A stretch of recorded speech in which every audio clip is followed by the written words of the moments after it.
பிறர் துன்பம் தன் துன்பம் போல் எண்ணினான் வரலாற்றில் ஒரு தலைவன் உருவாகுவான். சார் சிஎம் ஆனதுக்கு அப்புறம் இந்த மாதிரி கூப்பிட்டு இன்டர்வியூ பண்றது ஃபர்ஸ்ட் பிளாட்ஃபார்ம் நீங்க தான். So it's very special. புதைத்தாலும் அழியாமலே வரலாற்றில் ஒரு தலைவன் உருவாகுவான். அந்த டைம்ல அந்த லிரிக்ஸ் வந்து இன் ரியாலிட்டியில இது வந்து நடந்திருக்கு. படம் ரிலீஸ் ஆகாம ரொம்ப எனக்கு ஒரே கவலை. ஏன்னா அதுதான் ஃபர்ஸ்ட் சாங் நான் விஜய் சார் பாடினது. ஓ நெடுந்தூரமோ இச கேட்கும் பிறை நீட்டி பௌர்ணமியாக்கும். தலைவர்களும் சரி மெர்சலும் சரி இந்த ரெண்டுமே வந்து பேக்ரவுண்ட்ல நிறைய இஷ்யூஸ் வந்து எதிர்பார்க்கவே இல்லைங்க. வெத காட்டில் விண்மீன் பூக்கும் வெளிச்சாலு நெசண்டா புலி ஜிங்கிலியா அந்த படத்துக்கு வந்து ஆமா லிட்டரலி நான் அவர் விஜய் சார் வந்து டோர் கிட்ட லிட்டர்னு இருந்து எல்லாரையும் வாங்க வாங்கன்னு கூப்பிட்டு இருந்தார் அந்த படத்தோட ஆடியோ லான்ச். அப்ப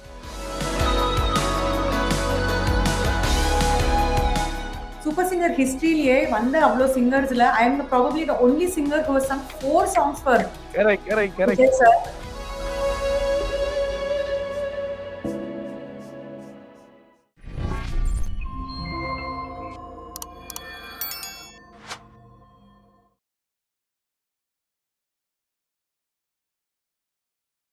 ப்ரோக்டிவ் வினர்கள் எல்லோருக்கும் அன்பான வணக்கங்கள். ஸோ இன்னைக்கு நம்ம யாரு கூட இணைஞ்சிருக்கோம்னு பார்த்தீங்கன்னா பூஜா வைத்தியநாத் தான் இணைஞ்சிருக்காங்க நம்ம கூட. கிட்டத்தட்ட ரொம்ப வருஷம் கழிச்சு அவங்க இன்டர்வியூ பண்ண போறோன்ற ஒரு எக்ஸைட்மெண்ட் எனக்குள்ள இருக்கு.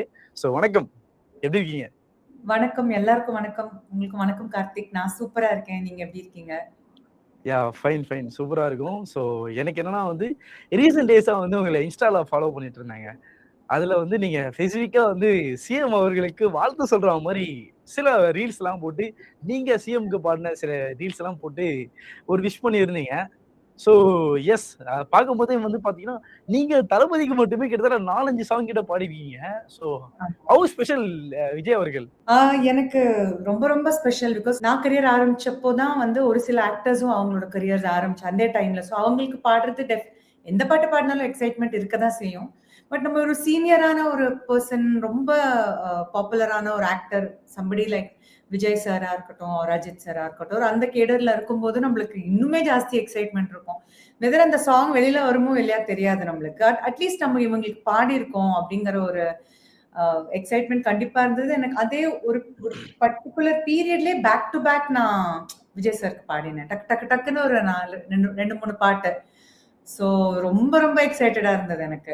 அது வந்து இவ்வளோ வருஷத்துக்கு அப்புறம் அந்த சாங் திருப்பியும் ஜனங்க கிட்ட போய் சேர்ந்து, ஸோ அது வந்து எனக்கு ஒரு உண்மையா சொல்லணும்னா எனக்கு அப்போ ரிலீஸ் ஆன எக்ஸைட்மெண்ட் விட எனக்கு இப்போதான் இன்னும் ஜாஸ்தி இருக்கு. ஸோ எங்களுக்கு என்ன வந்து நீங்க சொன்ன மாதிரி தான் உங்களை வந்து இப்போ நம்ம டிவியில பார்த்துட்டு நீங்க ஒரு சிங்கரா ஒரு கண்டஸ்டண்டா உங்களை பார்த்துட்டு அதுக்கப்புறம் உங்களை ஒரு பிளேபேக் சிங்கரா உங்களை பார்க்கும்போது எங்களுக்கு பெரிய எக்ஸைட்மெண்ட். எனக்கு நினைவு தெரிஞ்சு சொல்றேன், பார்க்காத சாங் தான் ஃபர்ஸ்ட் எனக்கு தெரிஞ்சது வந்து உங்களை ஃபர்ஸ்ட் பார்த்துன்னு நினைக்கிறேன். அதுவும் வந்து எஸ்கே அவர்களுடைய படம். ஸோ எஸ்கே அண்ணா வந்து ஆல்ரெடி வந்து விஜய் டிவில இருந்தாங்க. அவங்களும் அந்த இதுல இருந்து நீங்களும் வந்து பாடணும்னா ஓகே நல்ல சாங் ஆச்சு அப்படின்ற ஒரு ஃபீல் இருந்துச்சு. அது எப்படிங்க அந்த பார்க்காத சான்ஸ் எப்படி கிடைச்சது? எப்படி உங்களை அப்ரோச் பண்ணாங்க அவங்க?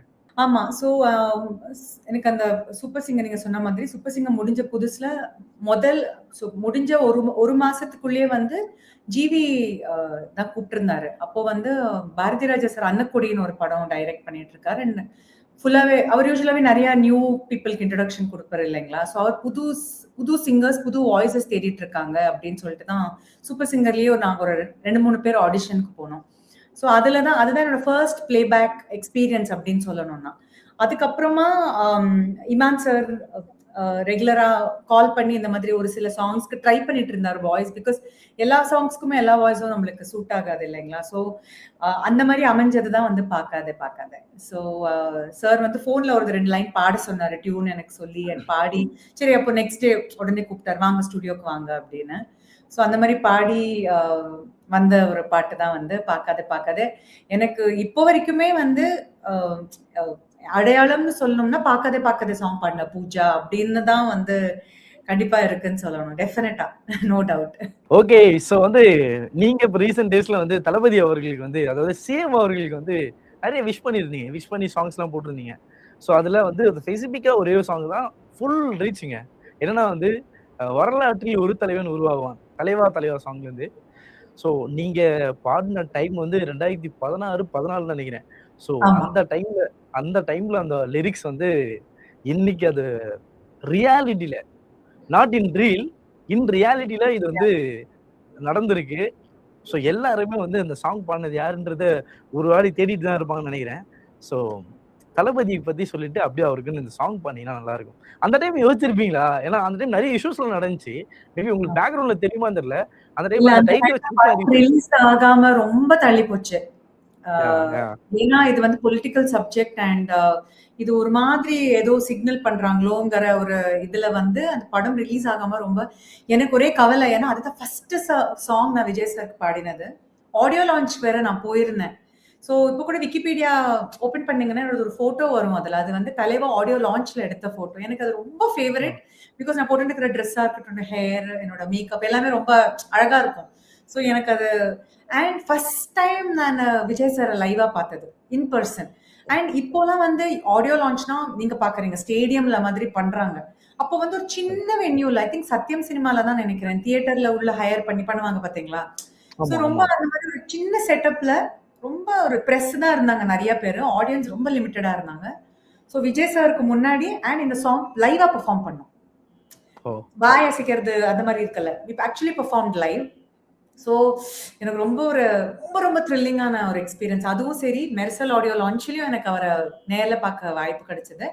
அண்ட் புலி ஜிங்கிலியா அந்த ஓ, படத்துக்கு வந்து ஜிங்கிலி. ஆமா லிட்டரலி நான் அவர் விஜய் சார் வந்து டோர் கிட்ட லிட்டரலி நின்று எல்லாரையும் வாங்க வாங்கன்னு கூப்பிட்டுட்டு இருந்தார் அந்த படத்தோட ஆடியோ லான்ச். அப்ப நான் மறக்கவே மாட்டேன். நான் நினைச்சு இந்த அளவுக்கு ஒரு டவுன் டு அர்த் ஒரு பர்சன் எப்படி இருப்பாங்கன்னா கண்ணால நான் ஐ ரியலி சா. ஸோ அந்த சாஃப்ட் கார்னர் எப்பவுமே இருந்திருக்கு. அண்ட் இன்னுமே ஜாஸ்தி. ஏன்னா நான் அவருக்கு 4 பாட்டு பாடியிருக்கேன். ஒரு பாட்டுல 2 பாட்டு. கரெக்ட். அதுவும் பாருங்களேன். ஆக்சுவலா நீங்க நோட் பண்ணீங்களா தெரியல. தலைவா தலைவா சாங்கும் சரி, மெர்சலும் சரி. இந்த ரெண்டுமே வந்து பேக்ரவுண்ட்ல நிறைய இஷ்யூஸ் வந்த சாங்ஸ் ஆமா. ஆக்சுவலா. நான் எதிர்பார்க்கவே இல்லைங்க. டு பி வெரி ஆனஸ்ட் நான் மனசுக்குள்ள நினைச்சிருக்கேன். ஹஸ்பண்ட் எல்லாம் சொல்லியிருக்கேன். ஐ திங்க் சூப்பர் சிங்கர் ஹிஸ்டரியிலேயே வந்த அவ்வளோ சிங்கர்ஸ்ல I am probably the only singer who has sung 4 songs for correct. Vijay sir.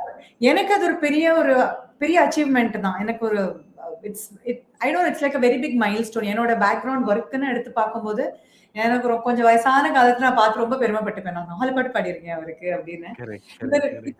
Irrespective sir வந்து சிஎம் ஆயிருந்தாலும் ஆயிருக்கலனாலும் இந்த சந்தோஷம் எனக்குள்ள எப்பவுமே இருந்தது. இது இப்போ இன்னும் பல மடங்கும் ஜாஸ்தியா இருக்கு பிகாஸ் அவர் சிஎம் ஆனதுனால. அண்ட் என்னோட சாங் எனக்கு எப்பவுமே ஆசையா இருந்திருக்கு தெரியுங்களா. நான் ஒரு வருஷம் 2 வருஷம் முன்னாடி கூட சரி நான் பாடின ஒரு பாட்டு திருப்பியும் ட்ரெண்ட் ஆச்சுன்னா எவ்வளவு நல்லா இருக்கும் அப்படின்னு யோசிச்சிருக்கேன். ஆனா வந்து இவ்வளவு ஒரு சீரியஸான ஒரு விஷயத்துக்கு ட்ரெண்ட் ஆகும்னு நான் நினைச்சு கூட நீங்க வேணா நோட் பண்ணீங்க. இதுக்கப்புறம் வந்து எல்லா மேடைகளிலும் உங்களுக்கு கூப்பிட போறாங்க. பூஜா அங்க இருக்காங்க, அவங்களை கூப்பிடுங்க. பூஜா அங்க இருக்காங்க, அவங்களை புக் பண்ணுங்க. பூஜா அங்க இருக்காங்க, அவங்களை கூப்பிடுங்கன்னு சொல்லி எல்லா இடத்துலயும் கேட்க தான் போறாங்க. என்னோட அதை நீங்க வாயில பார்க்க தான் நிஜமாவே போறீங்க. 1 கிலோ மைசூர் பாக் ஸ்வீட் போட போறேன் நானு. கண்டிப்பா நடக்கும் அது. அந்த மாதிரி நடக்கட்டும். ரொம்ப சந்தோஷமா சோ அந்த ஒரு லைன், அந்த லைன் நீங்க பண்ணி நல்லா இருக்கும். கண்டிப்பா. பிறர் துன்பம் தன் துன்பம் போல் எண்ணினான் வரலாற்றில் ஒரு தலைவன் உருவாகுவான். எரித்தாலும் புதைத்தாலும் அழியாமலே வருங்காலம் பேர் சொல்ல உருவாகுவான். உன் ரத்தம் என் ரத்தம் வேறு இல்லை உதிரத்தில் விதைத்தாயே அன்பின் சொல்லை தலைவா தலைவா உயிர் நீ தரவா தளபதி தளபதி எங்கள் தளபதி தளபதி. Super nice. அதே மாதிரி அந்த ஆளப்போறான் தமிழன். சோ தமிழன் தான் இன்னைக்கு ஆழ்ந்துட்டு இருக்கான் நம்ம தமிழ்நாட. சோ அந்த ஒரு லைன் அப்படியே நீங்க பாடிட்டீங்கன்னா ஓ நெடுந்தூரம் ஓயச கேட்கும் பிறை நீட்டி பௌர்ணமியாக்கும் வெத காட்டில் விண்மீன் பூக்கும் வெளிச்சாலு நெசந்தா உயிரழையுவோ நெத்தி முத்தோ போதும் சாயங்காலம் வாசனை சேர்க்கும் மாயவா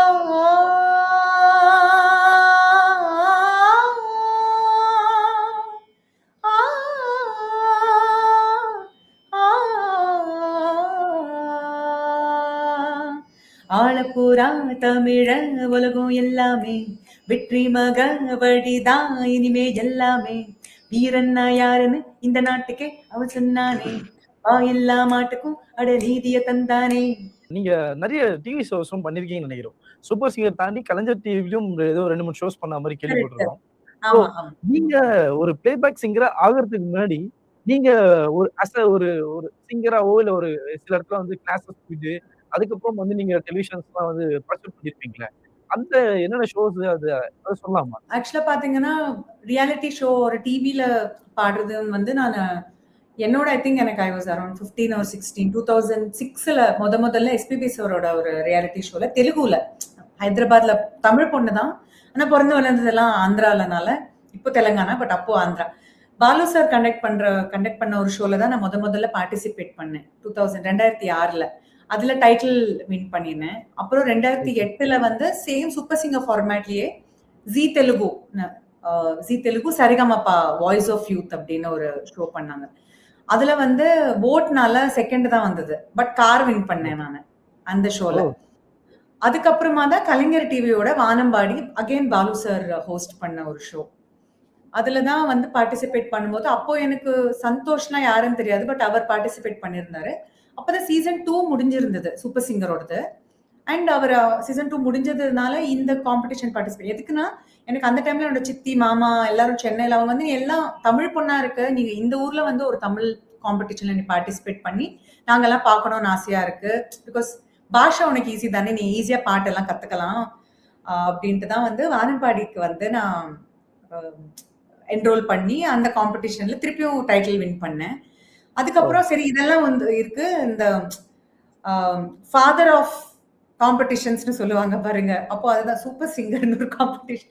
எங்க அம்மா என்ன விட்டுருவா, இதுக்கு மேல எனக்கு காம்படிஷன் என்ன விட்டுரு அப்படின்னு. எங்க அம்மா இது ஒண்ணுதான், இதுக்கப்புறம் நான் உனக்கு கேட்க மாட்டேன், எல்லாத்துக்கும் விட ரொம்ப அதுக்கும் மேல அந்த மாதிரி அந்த அளவுக்கான ஒரு காம்படிஷன் ஆயுது, எல்லாரும் அதை பத்தி பேசுறாங்க, நீ கண்டிப்பா பார்ட்டிசிபேட் பண்ணு அப்படின்னு சொல்லிட்டு பண்ணேன். ஆனா டு பி வெரி ஆனஸ்ட் அதுக்கு முன்னாடி பண்ண காம்படிஷன்ஸோட காம்படிஷன் லெவல் ஒரு மாதிரினா அங்க இருந்ததுன்னா இது அங்க இருந்தது competition level, right? It was right there.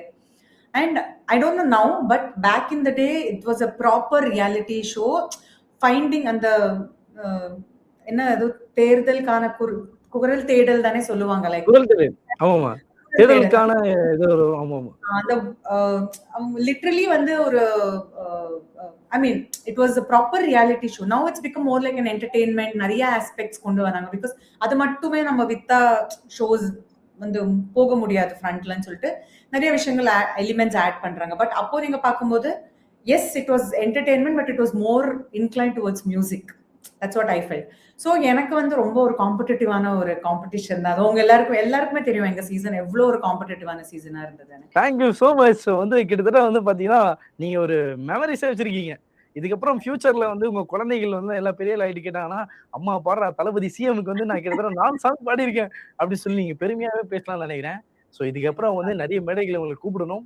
So எங்க அந்த பழைய என்ன சொல்றது, நாங்க பார்த்த ஒரு பூஜா இருக்காங்கல்ல, நாங்க ஸ்கூலிங்ல பார்த்தோம்ல, ஸ்கூல் டைம்ல பார்த்த பூஜா வந்து இப்போ ரிட்டர்ன் வந்து ஒரு ரீஎன்ட்ரி கொடுத்தாங்க அப்படின்னா மிகப்பெரிய சந்தோஷமா இருக்கும்னு நினைக்கிறோம்.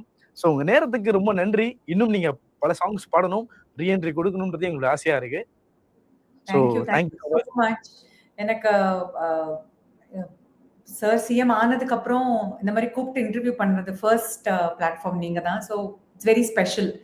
ஸோ ஞாபகம் வச்சு கூப்பிட்டு பண்ணியிருக்கீங்க. ஸோ அந்த ஒரு மரியாதை கொடுத்ததுக்கு ரொம்ப ரொம்ப நன்றி. அண்ட் ப்ரோவோக் வியூவர்ஸ் எல்லாருக்குமே தேங்க்யூ ஸோ மச்.